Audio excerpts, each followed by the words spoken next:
Perspectivas Culturales, con Ricardo Marcos.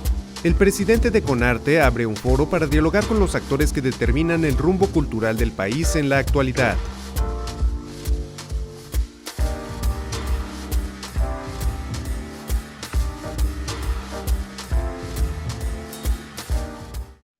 ¿Qué tal, amigos? Me da mucho gusto saludarlos. Estamos en una emisión más de Perspectivas Culturales y el día de hoy pues nos vamos a lo internacional. Tengo aquí a un gran personaje, Matt Baker. Él es de Escocia, principalmente trabaja en una ciudad que es Dumfries, bella ciudad, que por cierto ahí la pueden ver en la fotografía. Y Matt Baker es un gran gestor cultural escocés, el cual tuve el honor de conocer durante la Cumbre Internacional de Cultura de Edimburgo hace un par de años y el día de hoy está con nosotros en Perspectivas Culturales. Este programa específico será en inglés. Para los que lo vean visualmente les vamos a poner subtítulos, no se preocupen. Y pues para los que nos escuchen en podcast, pues ni modo, nos la aventaremos totalmente en inglés. Espero que estemos a la altura de las circunstancias. Thank you, Matt, for for this great option to talk to you. Thank you very much for accepting our invitation. And please describe yourself to our audience in 2 or 3 lines. Who are you? I gave them a little background in Spanish, but we would like for you to describe yourself. Okay, I describe myself as a public artist, and what I do is I run an organization called The Stove, which is an organization which is community and art together.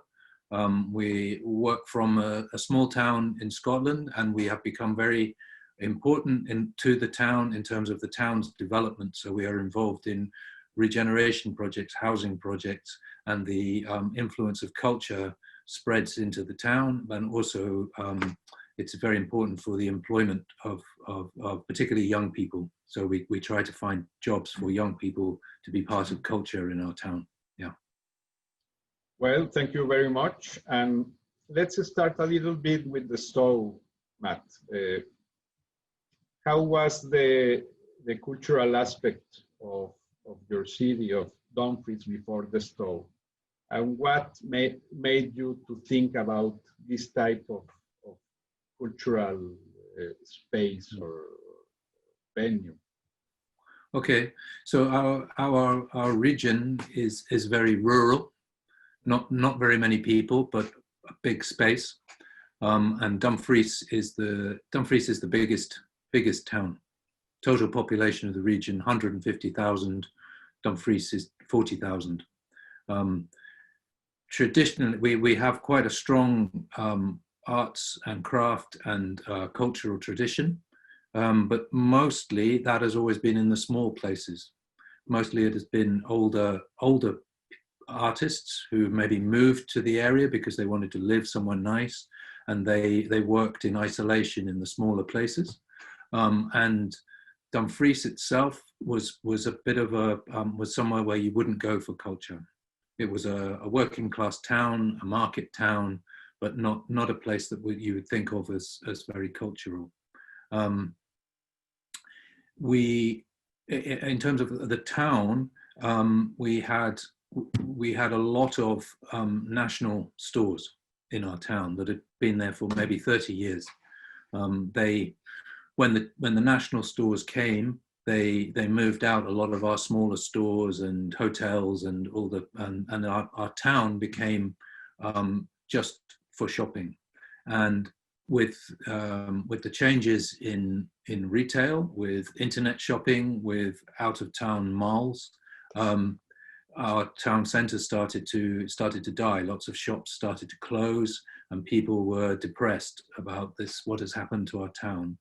And a group of artists, of which I was one, we'd had experience of working around Scotland on different projects in cities, and seen how the arts could work with housing, with education, with health, and be part of larger society, be part of community.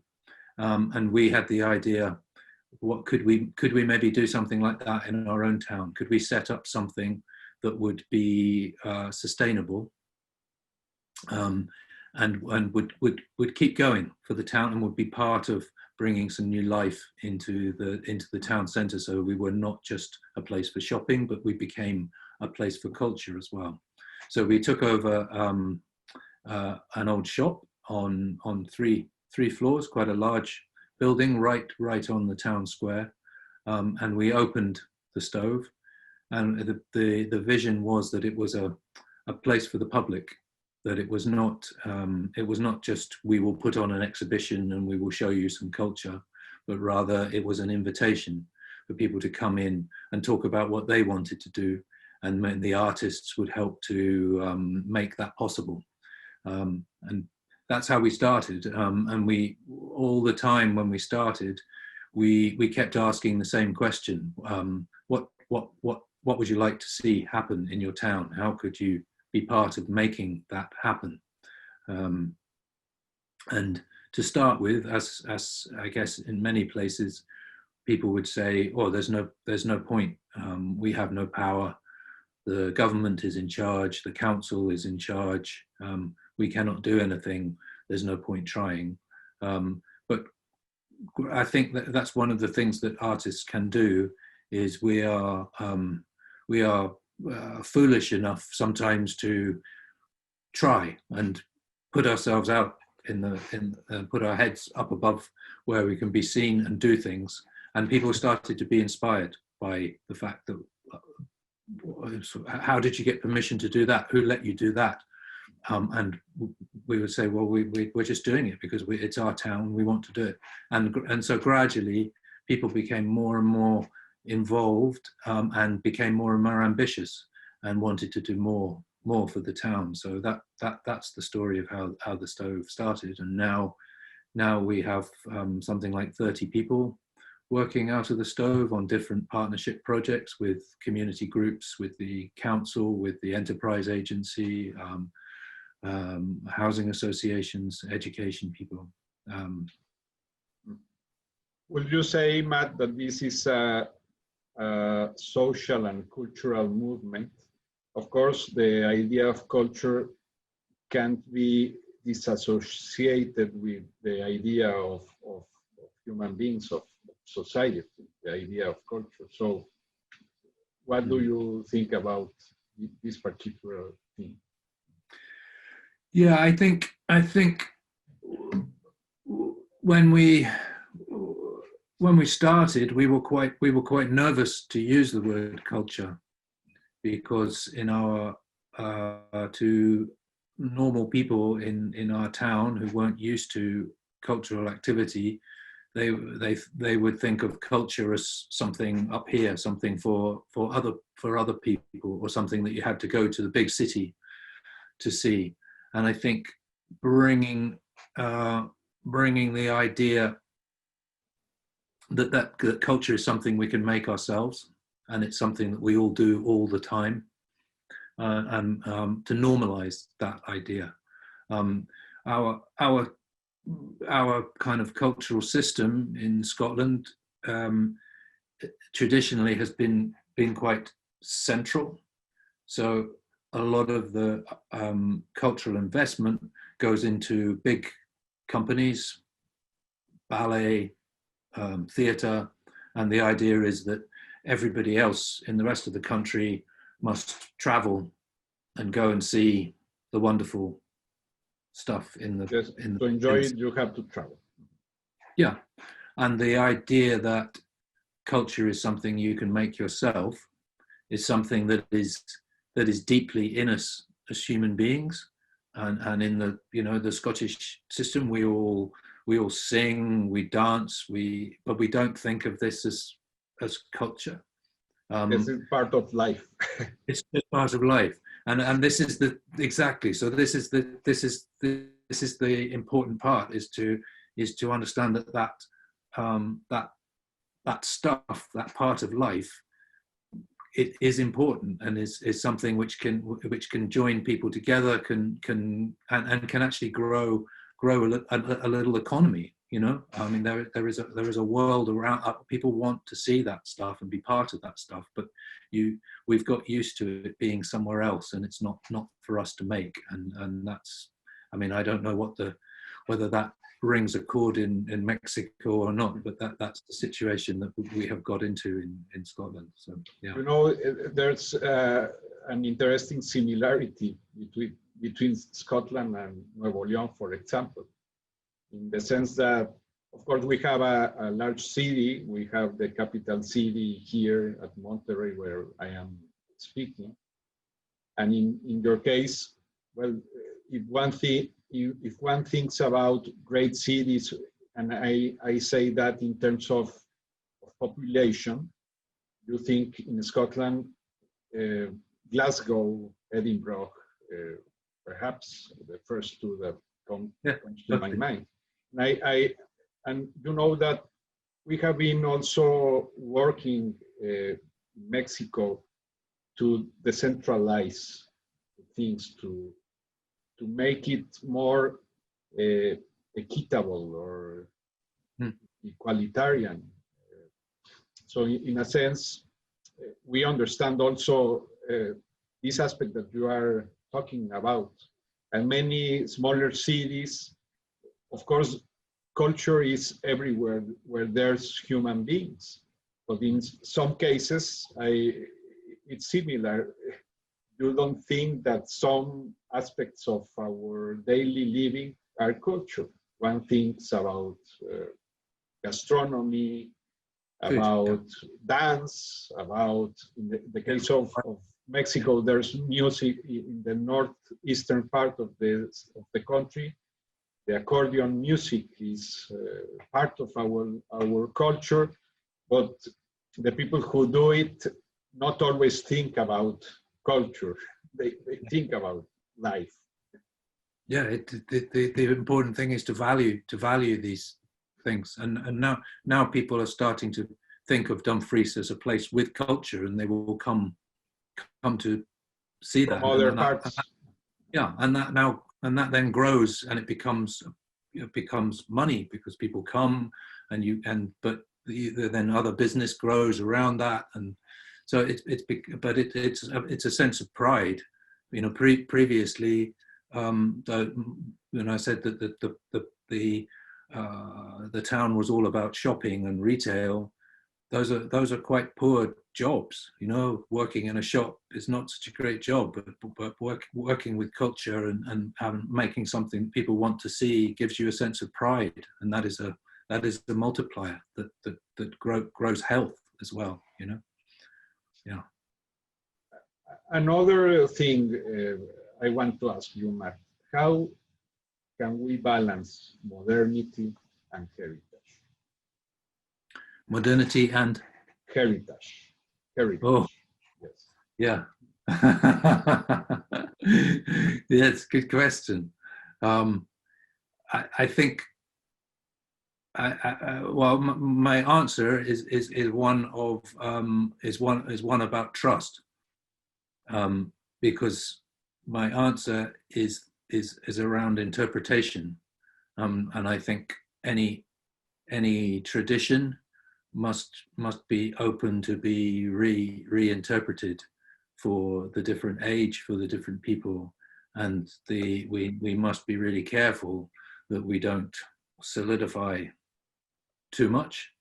Yes, we must hold on to the important parts of our traditions, but we must also have the confidence to adapt them and change them and grow them, because I think it's very dispiriting as a young person to be told this is the way it is and it must never change. You must, what is the point of being young and growing up if you have no chance to influence the world around you, if everything must be stuck the way it is? So it's the and when I say trust, it's building trust between the people who are the guardians of tradition and heritage, and the people who are who want to interpret those. Of course, we must be careful that for the case of profit, that we do not destroy things without thinking because somebody wants to build a hotel.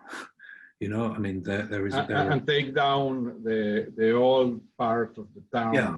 Yes. No, we must be careful, but at the same time we must not be crazy. And there is a danger in Scotland because we have so much old stuff that it's like, oh, we must always use the same, put back the same wood as, you know. And yes, there's a balance, and that balance, I think, has to be about trust and about like why the change is happening. And so, I mean, our work is very much about community engagement in consultation, and people understand transparency, and people understanding why things are happening rather than them just finding out about them after they have happened, you know. And that's about society and community and trust. I like your concept about balance, because paradoxically, in a global world, we are looking also for particular traditions, at least to protect them, or to continue the link, the symbolical link to our thought or our people. No? On the other hand, how do you have in the stove, for example, contact with migrants, immigrants, or foreign people that come to live to Scotland, and how do you use culture as a vehicle for understanding, perhaps? That's an interesting question, and yes, we do. The culture in Scotland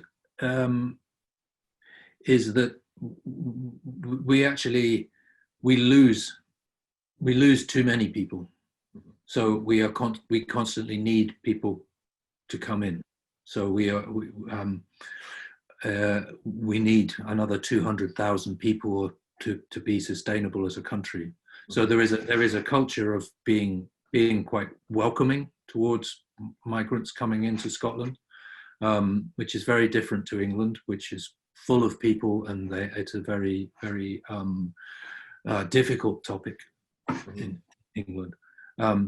But the identity and that tradition is really is key, I think, to some of that work of working with people who have come from somewhere different, of valuing their and being interested in their culture. And we find writing, in particular, we do quite a lot of creative writing workshops with people who are new to the country, and also people who are either suffering with their mental health or inequality, disadvantage, people who don't have a voice. You know, people who are not. It's culture is an amazing way of allowing people to be heard and be visible, I think. And yeah, that's the approach that we take. I have seen your page of the stove, and it took my interest. Some curatorial projects you have there. Can you describe it briefly, or what you do with this type of projects? I understand there's a group of curators that work. Okay. Yes. Yeah. What you're talking about is we call it the curatorial team, the curators team, which is a group of 5 creative practitioners, a writer, three, oh, three, actually at the moment there's a writer and three visual artists. And they are together, they are the collective artistic director of the Stove. So we do not have a sort of a supremo artist director.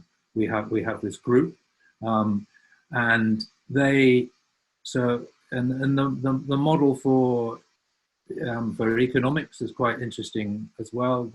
They are only paid to work for the Stove maybe, I think, 3-4 days a month, but they use that time to meet and think about projects,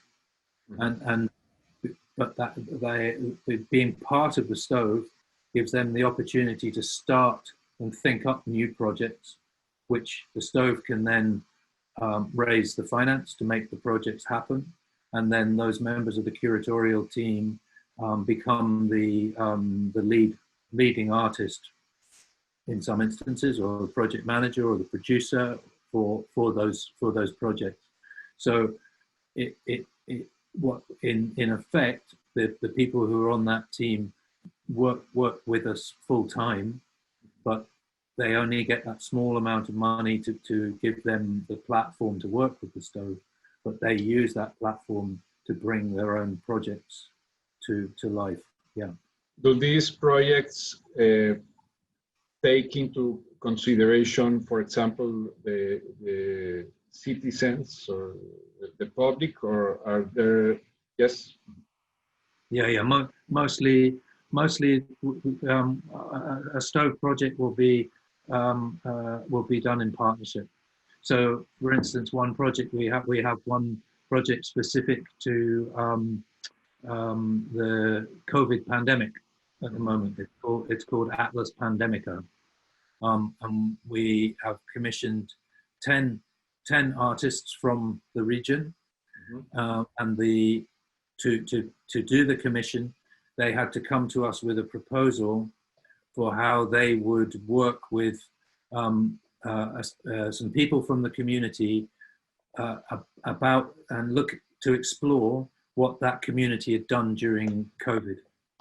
So we have artists who are looking at the care system, people who are one-to-one caring for sick relatives.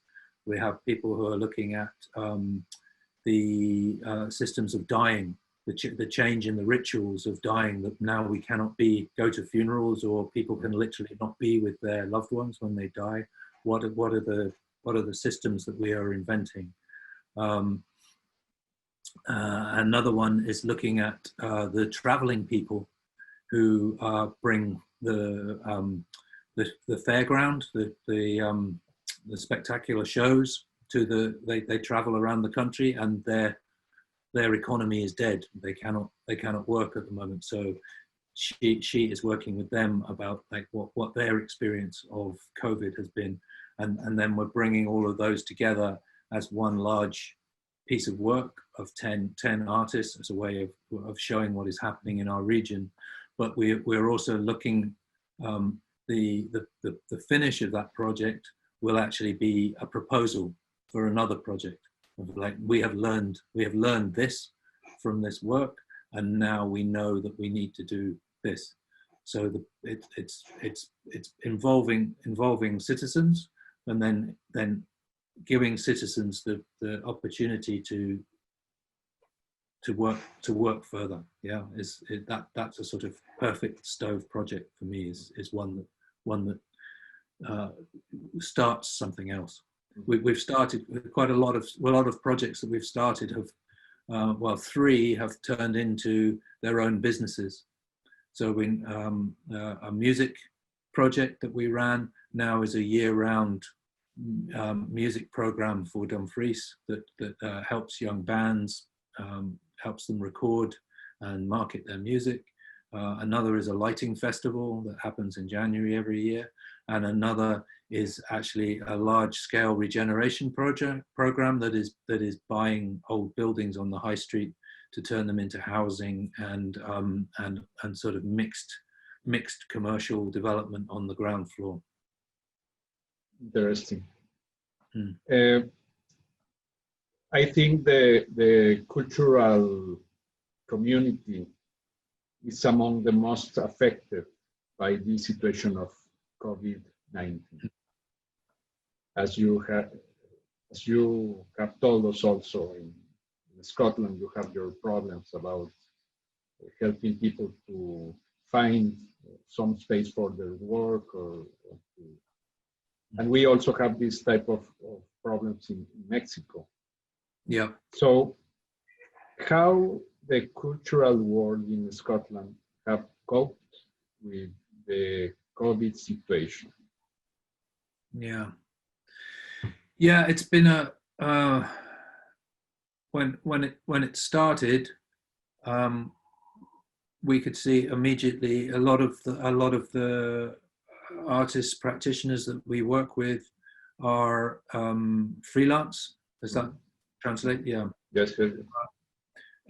Which means that they lost work completely overnight, and they did not have they had no opportunity to be on a furlough scheme, or so it was a very, very, well, it still is a very, very bad and difficult time.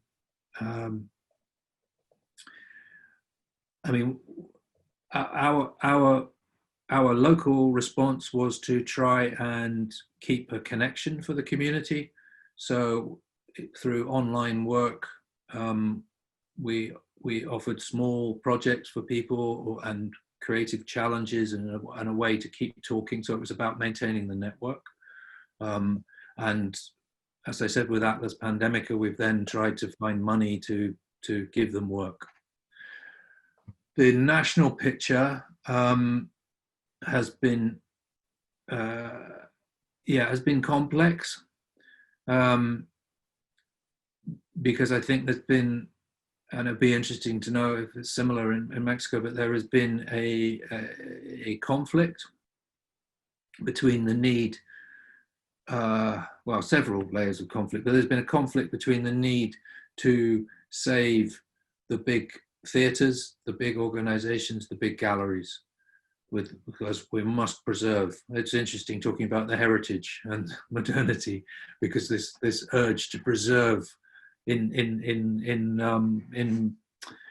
Scotland, England, they talk about the crown jewels, the important jewels that we must save for the future. And there is a conflict between that and the industry of people who are working in culture, who are saying, well, what about us?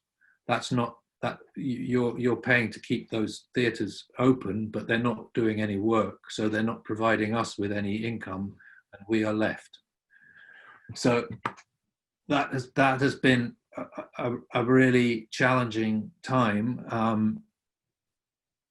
I was involved with some of those national decisions, and there was because, you know, I'm sure you will have had the same during the lockdown. There was space to think, because everything stopped, and a lot of the artists were thinking, we can do things differently, the way that culture is made, and a lot of talk about similar things to the way that I've described the stove, of like, we need to put money to the local. We need to give the money to the people who are producing culture and allow them to work with people and grow projects.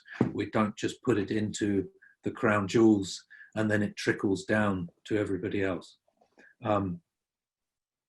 So there was a few of us in the national conversation who tried very, very hard to make in Britain, they talk about build back better as being the idea of, we can't just go back to normal. COVID changes everything. We must do better. We tried, and we got very, very close to convincing the government to not just give the money to the crown jewels, but to pay freelancers to go and work in schools, work in prisons, work in communities, work in hospitals, as and pay them for a year as a like a task force of and it's a way of growing new cultural projects and taking a new attitude to culture. In the end, they cut it to a small thing, and we have a pilot project for £1.5 million to do it in six parts of Scotland, Okay. which will start in January. Better than known, I think. Yes. Yeah. And yeah, I feel very hopeful that project will change some minds, and you know, a hugely important part of those projects is that they are about building partnerships with people, with the councils, with the local authorities, with the hospitals, with the schools, in order that people can see this is important, and then there is a chance that they are continued with money that is not just culture money, but is society, you know, community money. Okay. That's what we must all aim for, because culture must work with everybody else. Culture must not be a separate thing on its own, which is just special, but it must be seen as something that is important and crucial. You know, in Mexico, we have a great paradox, because we have a left-wing government, but in terms of culture, they are thinking on great projects, on huge projects.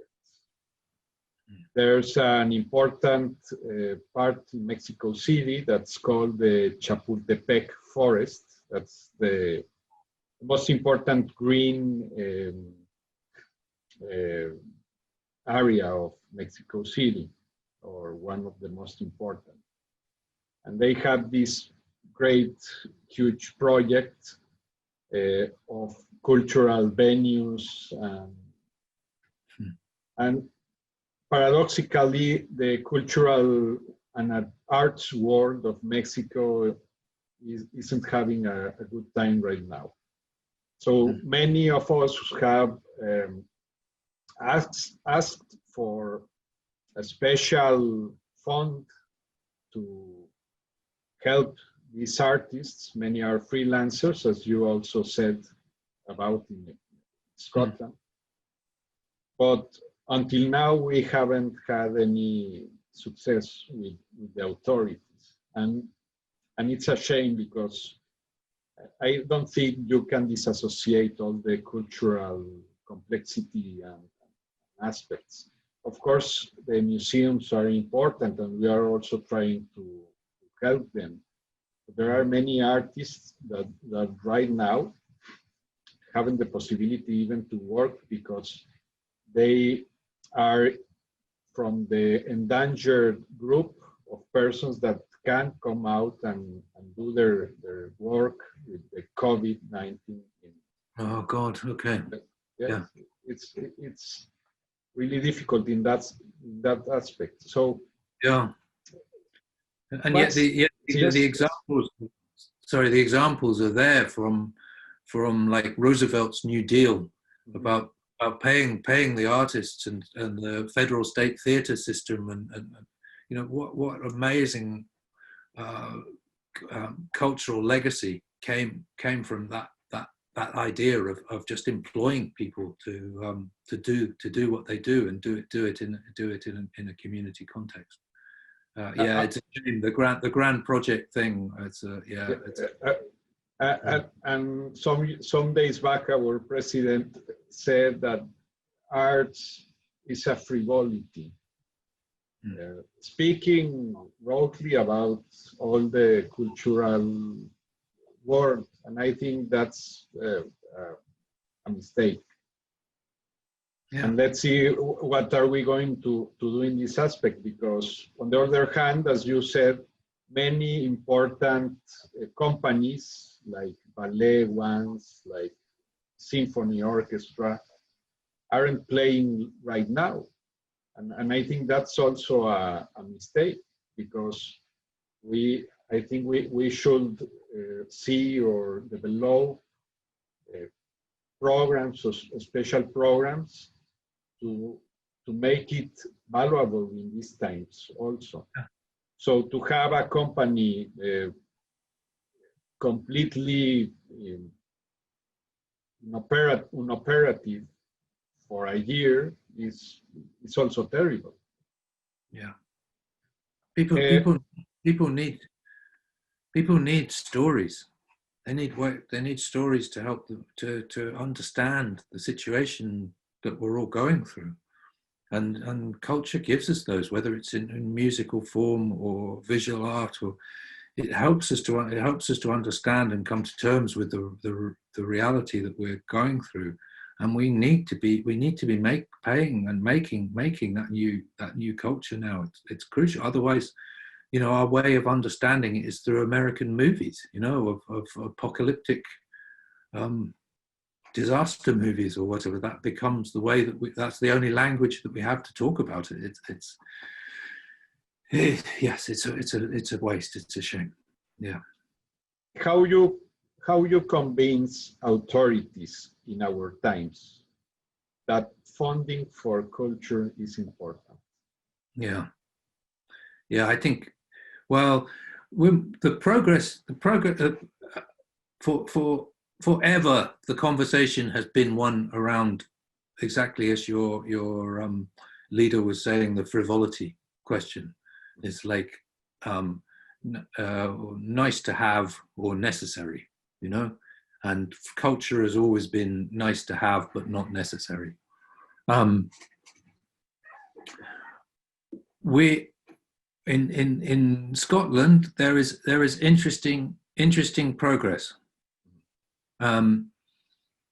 because many of our government bodies are starting to talk about place as a way of working, and when they say place, they mean if you are talking about a city or a town, it is about collaboration, and it is about the health people, the education people, the roads people, the transport people, collaborating for what is best for the place. And that makes complete, it sounds so simple, it's almost stupid to say it, but as you will know, as being somebody who works in those political agendas, everybody works in their own box. Mm-hmm. And the health people are doing their thing, the education people are doing their thing, and they're doing a sort of national agenda. So this is actually quite a radical idea of, like, let's focus on, it's called the place principle in Scotland. Let's get everybody to collaborate to work on their places together, and we'll agree a plan for what kind of place we want to live in, and we'll all try and work to that.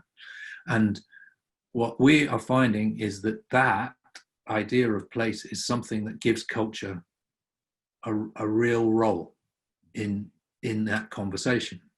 Yeah, because we can work with the tradition and the heritage, but we can also work with the idea that we give people a voice.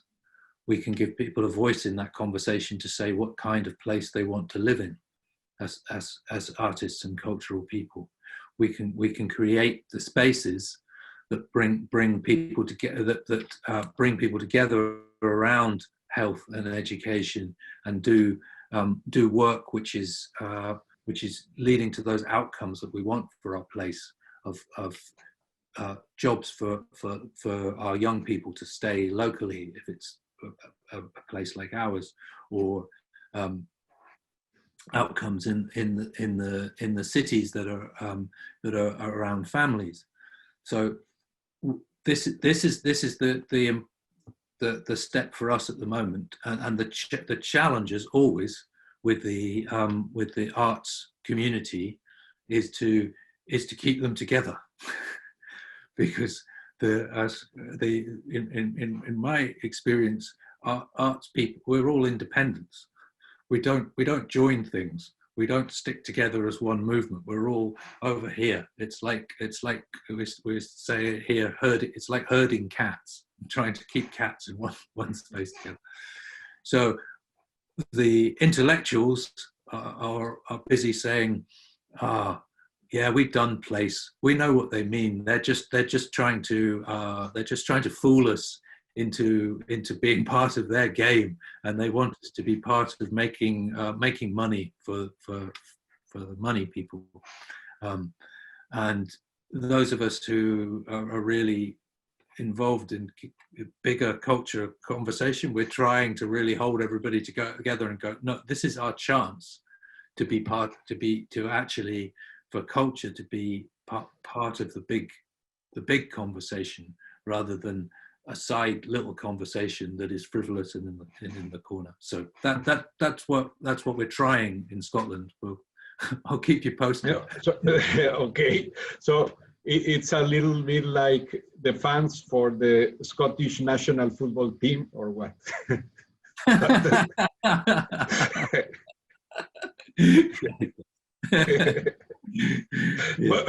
but in the cultural aspect. In the cultural aspect, yeah.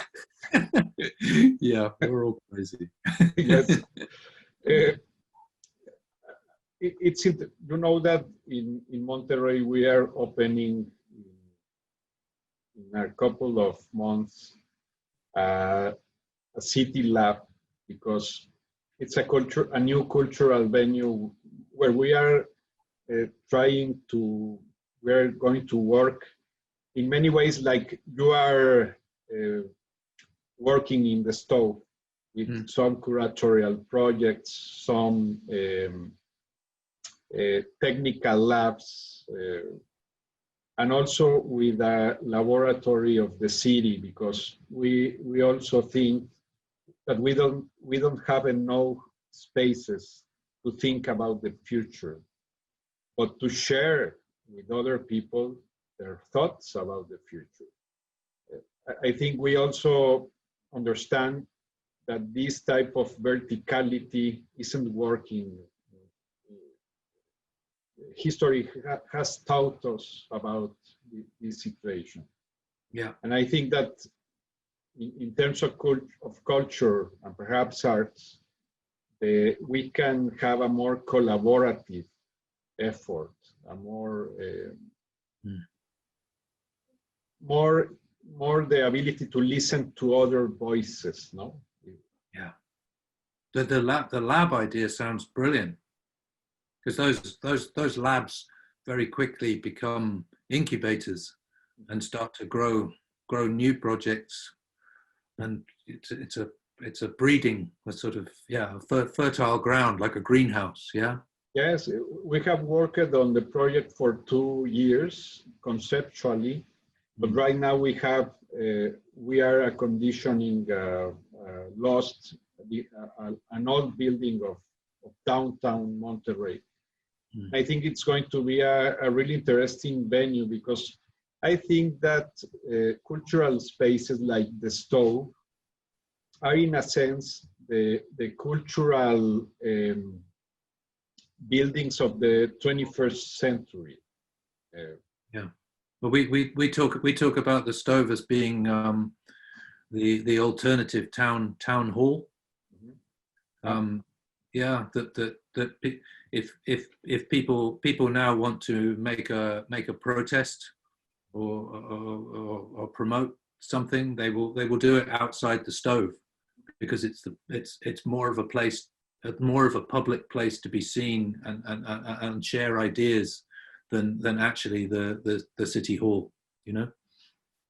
And I think those cultural spaces can become that. I mean, if you go back to the beginnings of Greek theatre, you know, Greek theatre started at the same time as democracy started in Greece. They were very much the same kind of idea of speaking to the people about what is going on, and allowing people to speak back, you know. And we've lost so much of that in the way that we do culture now. It's very much, there's an audience here and there's a performer here, and the different, you know, the exchange and the conversation. You know, when you talk about your city lab, I'm imagining that your citizens will be interested to see what is happening in the city lab, and we'll keep watching and it'll probably take them a while to sort of go, oh, what's happening in there? I'm not sure about it. But after a few months, they will be brave enough to go over through the door, and find, because they're interested in their place. Places mean things to people.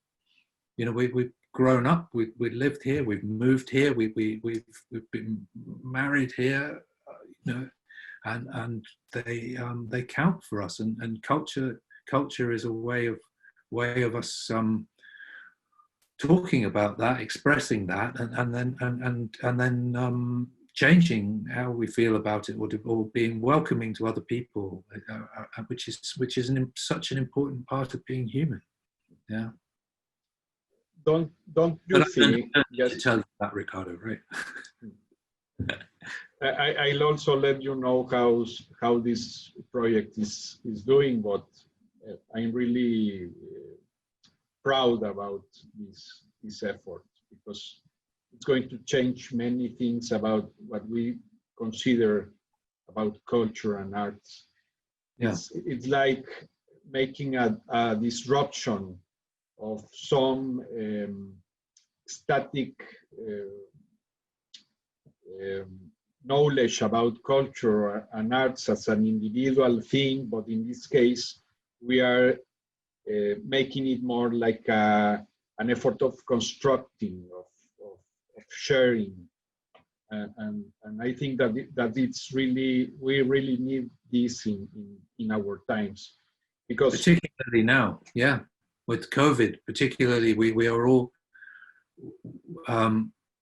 questioning the way that we live now. We're all looking for different answers, and we're not going to work in offices in the same way. I think so many things are going to be different about work and about travel, and homes are going to be different.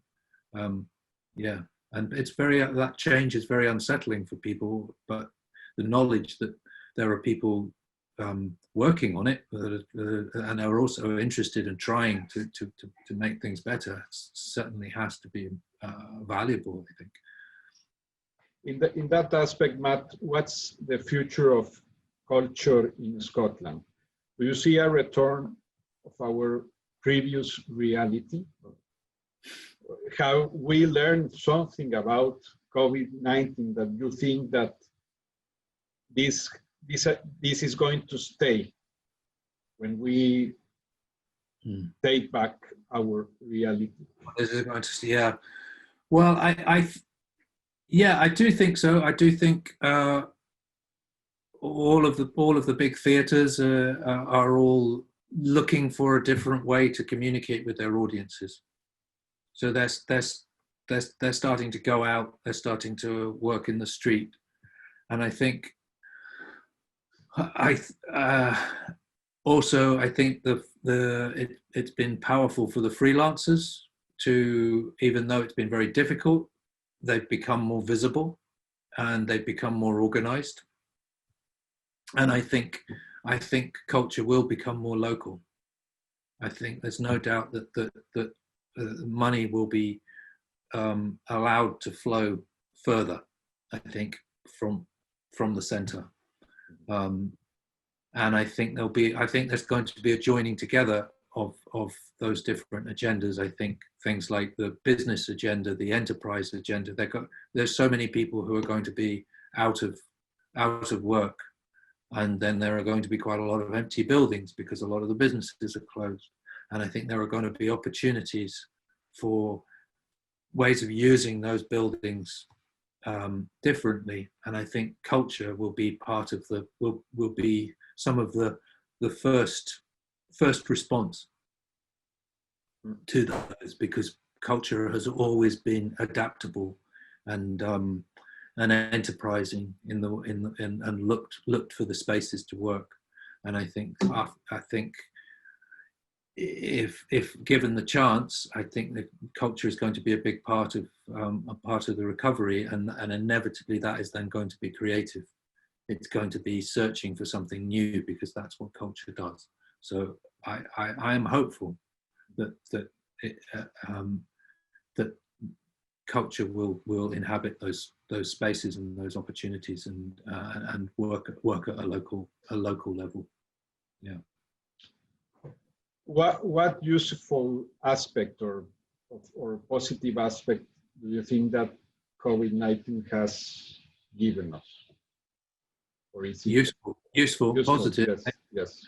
Well, I think that time to think and the chance to reflect on the way that we've been doing things. I think there are certain.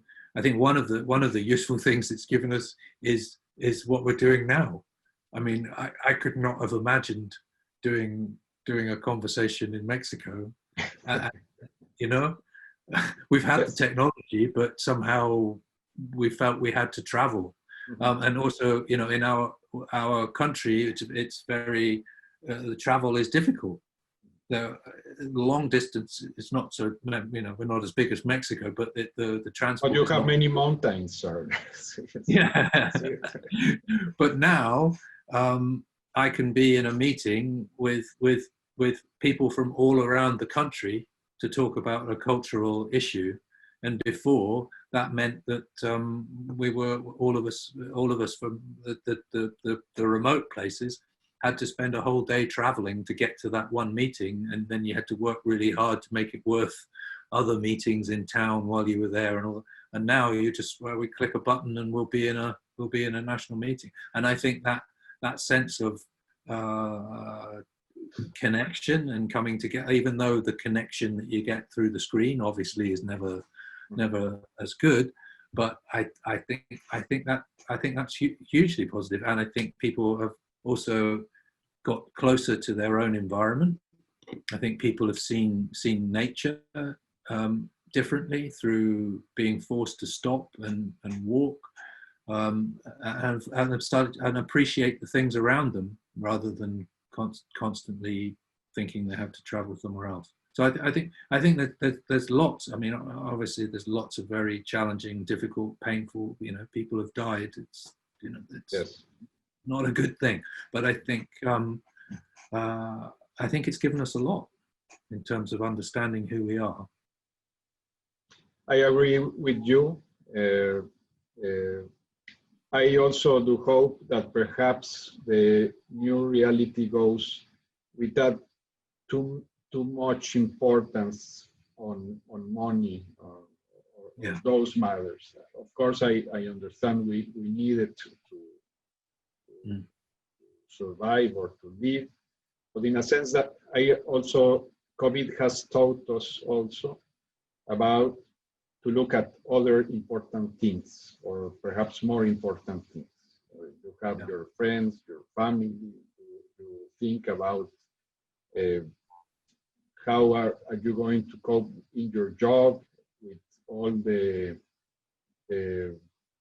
things you have in these times, all the I forgot the word,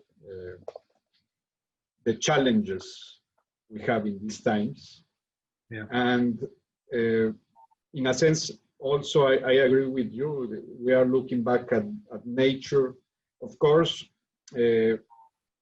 traveling is wonderful, but also you can have this type of communications, and I should say enlightening communications for many of us. Yeah, absolutely. Finally, to close this show, Matt, how do you see the stove in the next couple of years? Well, yeah, the stove is changing. We never